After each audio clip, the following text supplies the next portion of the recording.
How to add overlay in VN Video Editor Step-by-Step Guide.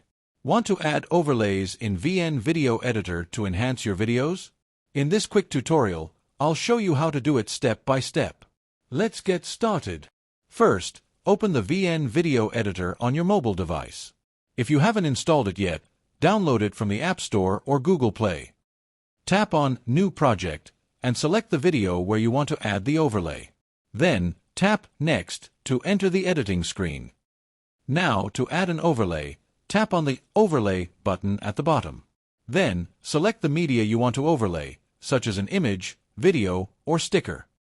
Once added, you can resize and move the overlay to any position on the screen. Use 2 fingers to scale it or drag it around as needed.